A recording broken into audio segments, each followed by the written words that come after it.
So the Congress led by the Gandhis hitting the streets. Joining me now is someone who also hit the street just out of detention is Congress leader Sachin Pilot. Appreciate your joining us. Sachin Pilot, how are we to read what we saw on the streets today? Is it the recognition that the Congress finally has that you can't fight the Modi government or any government by sitting in drawing rooms, by tweeting away, but actually you've got to hit the streets? Is this a change in strategy of the Congress party taking up issues like price rise? You see, Rajdeep, this has been an issue which the Congress party has been consistently been active on. Of course, there are other issues that took center stage a couple of weeks ago. But I think the pertinent question is that the government has shied away from answering questions inside the parliament. The response has been to suspend members of parliament, to put leaders in detention, to give no answers. The finance minister's speech in the parliament really was almost nothing in terms of answers to the questions. People of India are reeling under immense and high inflation. Food prices, fuel prices, living cost has gone so out of control, and there is no remedy in the sight. So government really should come forward with a set of procedures or steps they might take, answer those tough questions. Unemployment, farm crisis, these are issues that bother every single Indian, and we as the opposition are well within our right to ask those tough questions. The government, on the other hand, is trying to deflect attention by saying it's this family, that party, this leader. Just answer the question why people of India are suffering with the highest ever inflation, no, the government and its supporters are saying, that the Congress party has woken up to these issues only when their leadership is being questioned by the ED. So they are claiming that these protests are actually directed at the survival of the first family, in defense of the Gandhi family, and not about price rise and unemployment. Absolutely incorrect. That the institutions are being weakened by the government of India, the agencies are being misused politically is a very open secret now. We've put our voices on that. But this is a totally separate issue. As a political party, as a principal opposition party, it is our duty, our right, our responsibility that we must speak out for the people. And what happened today? We protested all over India, but in our own Congress headquarters, the office, they put section 144, you detain people, put them in buses, take members of parliament into detention in the police stations. You don't allow us to do a dharna, do a protest march. We were not making any speeches, we were not making any law, we were not doing any violent protest. There was no misdemeanor from our side. But to not allow us the space and opposition people to speak even, that's unacceptable. In our democracy, BJP was in opposition for the longest time. But there was always space given to them. They could raise their voice, they could raise concerns, ask questions to the government, and we were answerable. Today we have seen that you muzzle the voice of the opposition. If you speak against the BJP or the government of India, you are going to be in trouble. You will be targeted. And today same thing happened. It's become like a common practice now. You put police force, you use the agencies, you use the government of India's entire strength to pick up members of parliament and take away. That's not acceptable. I think that's something that people of India are watching, the reaction of the government. You know, Mr. Pilot, we saw some powerful images. For example, Priyanka Gandhi Vadra there in a sit-in on the streets, accusations made that she was being manhandled. I just want to understand, is this all a one-day event? Am I to understand that this, as I asked you at the start, is this a change in strategy, a realization that the Congress needs to hit the street? And do you have the organizational depth really to make this a nationwide protest? Most of the protests today was centered around Delhi. Do you have the organizational depth to take this across the country, and will it be sustained, or is this a one-day event at the moment? You work in a very large national channel. Why don't you take inputs from Odisha, Guwahati, Maharashtra, Karnataka, Jaipur, Patna, Gwalior, everywhere? The Congress party organization is pan-India. We demonstrate in every city, every block, every district, every capital, and people of India are watching what we are saying and what the reaction is. I would have appreciated if Government of India came forward and said, well, prices are high, we'll take certain steps and bring them down. We, I think in the Congress, are very clear.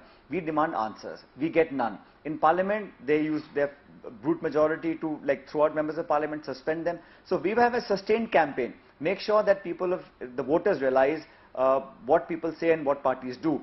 The BJP and the Government of India really now have to come to terms that they have mismanaged the economy. People are really suffering, especially the middle classes and the young people. The farms crisis, the Agniveer scheme, the unemployment, inflation, all critical issues.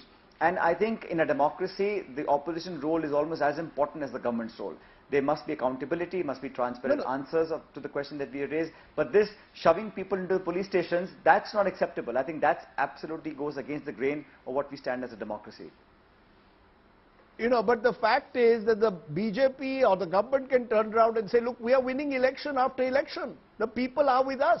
The Congress is saying it's a dictatorship. Rahul Gandhi is calling Narendra Modi a dictator, saying that, you know, the fact is that the BJP claims we are connected with the people, while the Congress party is the one that is disconnected. I think that's open to judgment, who's more connected. Yes, you win elections, you lose elections, it's part of an election cycle. I don't claim, to say that we have won all elections, but I can claim that our intent is right. We are in opposition, we fully respect the mandate of the people of India, but we have a responsibility. We'll discharge our responsibility, let the government of India discharge its responsibility. But to say because you win elections, you can do as you please, winning an election does not give you the right to undermine institutions, to have the highest ever inflation, to let the economy get so badly disturbed. You have in a parliamentary democracy to keep answering the questions that are being raised. But to say that you have one election and you have the voters of India in your pocket for eternity, that I think seems a bit arrogant, and no one should ever think that, because you have to keep going back to people. Elections are won and lost not for eternity, but for a 5-year term. So, and while you're serving the people, you have got to give space to the opposition, Rajdeep. My problem is that entire opposition, especially the Congress party, every time we raise a question, you try and stifle that voice. To muzzle the voice of the opposition is not a healthy sign. I think we live in a time and age where people are very smart, they know who's saying what. I'm not saying the Congress party has no faults at all or we are absolutely perfect, but yes, in this case, we have raised a very genuine issue which really matters to the people. Instead of answering those questions, you're alleging things. I mean, मैंने देखा है कि विपक्ष usually puts question to the government. Here the government is questioning the opposition. You know, my final question to you, the images we saw, as I said, Priyanka Gandhi Vadra sit-in, Rahul Gandhi breathing fire and brimstone against the Modi government, Sonia Gandhi also seen outside Parliament.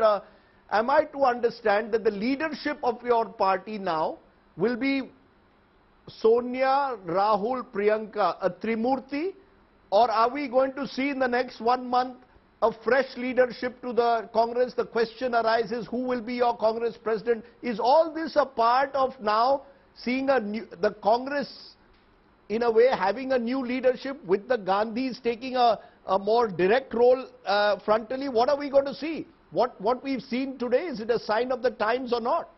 We are going to see a collective, formidable challenge to the leadership the government of India has gone today. The BJP has to answer questions. In the Congress party, Mrs. Gandhi is the Congress president, and all of us are working unitedly for the people of India. There are no elections today and this week or next week. But at the same time, it is our job to keep those questions on the table, to be on the streets, to live and fight for the people of India that may not have voted for us, but we owe them that much. So the Congress party is well within its right, and I think the leadership issue, we'll have elections in the next 4 to 6 weeks. It'll all become clear, but our issues, our aim, our principles and convictions remain as they were. But will the Congress party be the magnet for other opposition parties to come together? No other opposition party was seen on the streets with you. They were doing their own thing. So the question arises, will we see the Congress now trying to become a magnet for other opposition parties, or is it, as I started off at the outset, just first to ensure that the ED heat, as your critics accuse, is off the Gandhis' back? Not at all. I think the Congress party has a historical role to play in Indian politics. It's not about magnet and central position. It's about give and take. It's about understanding that this country needs a strong opposition, and all political parties that are opposed to the BJP will come forward. We will forge alliances. There will be some give and take. It's not easy to work things out, but I'm sure as the time approaches for the next election in 2024, everybody will sit down together, put their heads together, understand what this country and our democracy needs, far more than what personally me or someone else or some other party needs. So the opposition is strong, it has to get stronger, and you'll see that in the next few months.